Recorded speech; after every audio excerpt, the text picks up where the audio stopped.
Hi everyone, welcome. I'm down here in my wormery and I got a couple bins that I plan on feeding. There are a couple bins that are right behind me over here. Let me just bring you in closer. They're the black bins in the corner. They've got red wigglers in them. Usually when my labels don't indicate a type of worm, it means they've got red wigglers in those bins.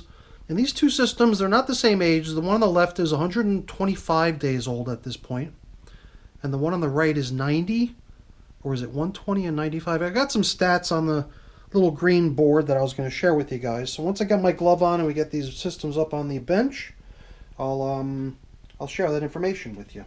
So why don't we get to work? Well, at least one of my guesses on the age of the younger bin at least was correct, 95 days old. And the older system, not 120 or 125, but rather 130. And the number of times they were fed and the estimated populations are listed right there. What I'm really interested in seeing, though, is how the towel is doing in here. We put some beach towel in here 11 weeks ago, 77 days and counting, and 10 days ago during the last check-in when we were in here, we did notice that there had been pretty good progress made on the, or apparently progress, it seemed that way to me at least, progress made on the towel. So we always attempt with test materials like the towel or fabric, cottons and stuff like that. I don't try to go in there and give it a good hard tug to see if I can break it or tear it. I always try to actually do the opposite and be really careful not to influence the breakdown process any, so that we can actually see how it breaks down over time with only the worms doing the work, not with me tearing away at it or crumbling stuff up or breaking things up. In most cases, that's what I like to do with all the stuff that I feed. Just sort of observe how this stuff makes progress over time.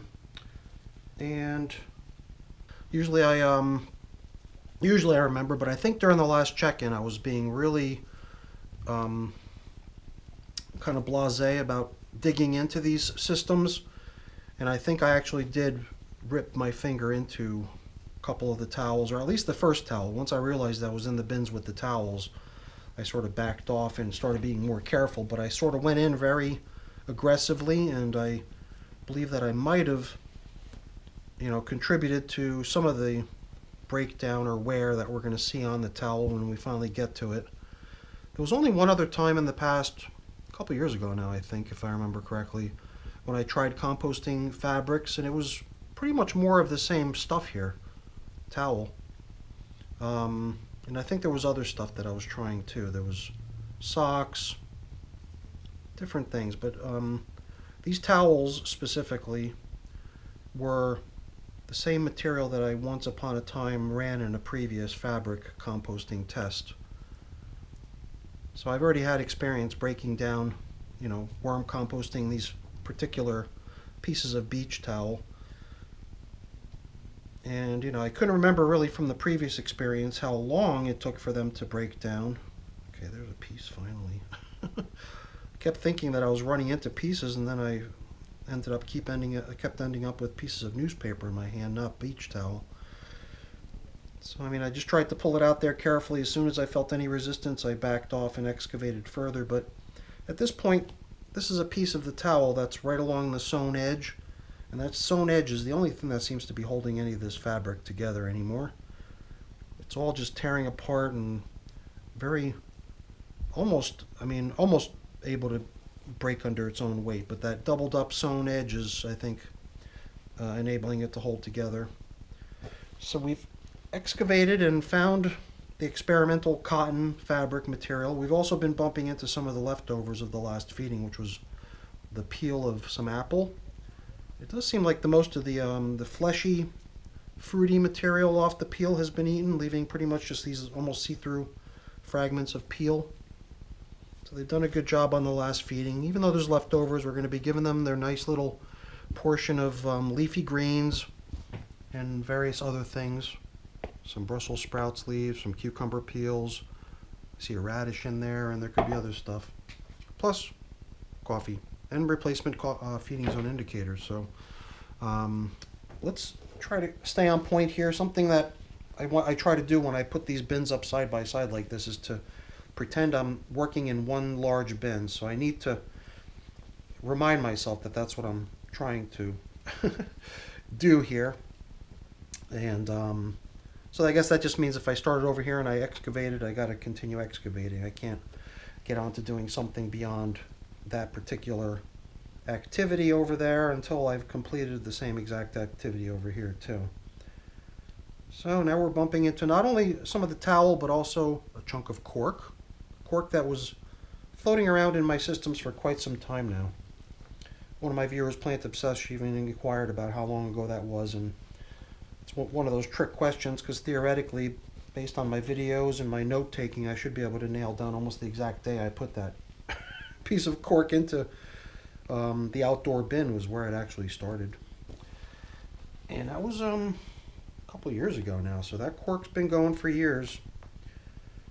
And hopefully, because I've been so busy talking about the cork, we haven't damaged the towel. I thought I had already bumped into it earlier, and then I just sort of kept going and tried to stay on topic and didn't let myself get distracted. So I think that's an official tear right there.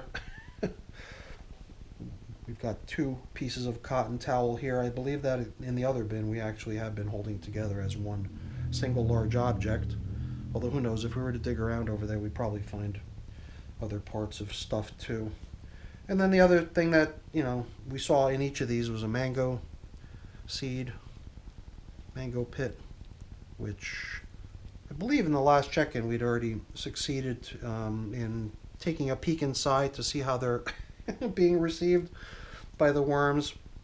Or maybe we were the ones that even helped sort of open them up to make them more accessible. I don't see quite as much a party going on in that one.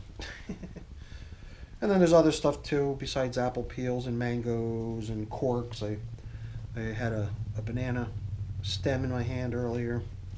But I think we've made sufficient space down in here for the food we bought down for them. So my idea for bedding today was going to be some of this napkin here. Napkin that ended up coming out of the dryer because it was forgotten in the pockets of one of my pants, and sort of liberated itself from its enclosure, my pocket, and started twirling around out inside the clothes dryer. So I think last time I almost forgot the fabric and it just ended up going on a fairly upper level, or there was one point in time where I had not managed to strategically locate the towel, possibly limiting it on its breakdown progress during that time. And we'll put the cork right there in the middle. How's that? But this time, guess what? We're going to remember. We're going to remember to put really yummy stuff right on top of the towel, and that's where the feeding is going to come in, or at least the majority of it. Let's see here. We've got radishes. We've got cucumber peels. We've got some Brussels sprouts, leaves and stems, and there's even the half of a lemon. And why don't we give that to the older bin? The older bin had a good bit more worms living in it, I believe. I think I was able to tell just from when we excavated, and you could have saw on my little information board there too how the population was many hundred more in the older bin when it was started versus what was started here in the younger bin. The younger bin actually was started with worms that came out of a cocoon nursery.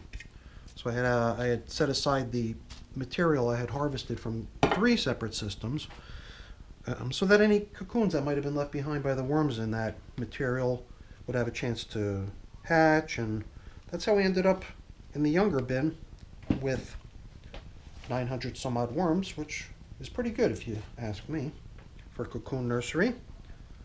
This older bin, on the other hand, was launched with just the worms that came out of a single system. So that's it for the food. Sometimes I add grit, a little pulverized eggshell to my feedings. I'm fairly certain that systems that have been fed 11 and 8 times, or whatever it said over there, yeah, 11 and 8 times, I probably fed with grit included plenty of times already. So there's times when you could skip it and not worry about it. So that's what we're going to do this time. And even with the coffee, sometimes I sprinkle in a little bit of worm chow to try to make the that stuff a little bit more interesting. I don't know why. The coffee just somehow seems like a mundane, boring type of a food. Perhaps because it's just always fed in my worm bins, and it's a bit repetitive too at this point. So maybe I'm just, overthinking it, or thinking of it that way because of the frequency at which I'm feeding the stuff to my worm bins. So I'm thinking maybe it doesn't need to always get dressed up with a little bit of worm chow to make it more interesting for the wormies to eat. They can probably do away with the coffee just the way we applied it there on top of the yummy foods. Alrighty. So we did actually take a quick peek at how things out on this further edge away from me are looking. And I saw a lot of worms when we excavated over there. Got a pretty good number of worms over here too. I'm just sort of trying to get a read on the overall moisture level of the material throughout the system. I guess it's very, very good, basically. Certainly nothing to worry about. So it's not like I'm trying to hunt down something that I'm suspecting as a possible problem. And if it's that good on that side, I'm sure it's just as good on the side that's closer to me. So I think we're just going to leave it at that. And typical me, forgetting stuff. So guess what? We're going to have 2 feeding zone indicators, everyone. How do you like that?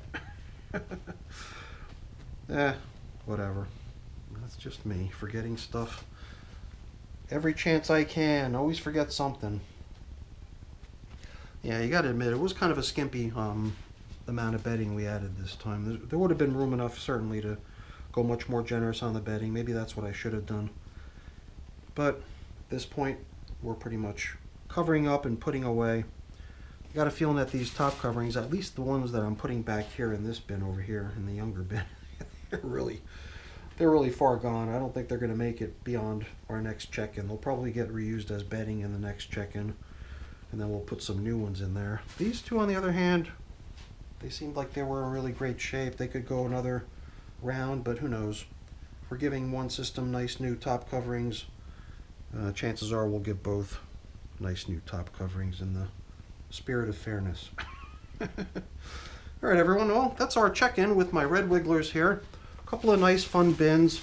I got to tell you, I was actually sort of expecting to see greater progress on the fabric because it didn't seem much different than the way it seemed last time. I think it was just last time it appeared to make a really good size leap from the previous time I had seen it for whatever reason, or maybe it was just kind of a little trick in perception and I imagined the whole thing or dreamt it.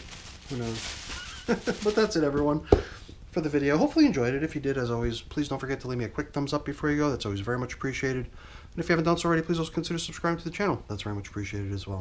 All right, everyone, have a great day. Thanks for watching. Bye.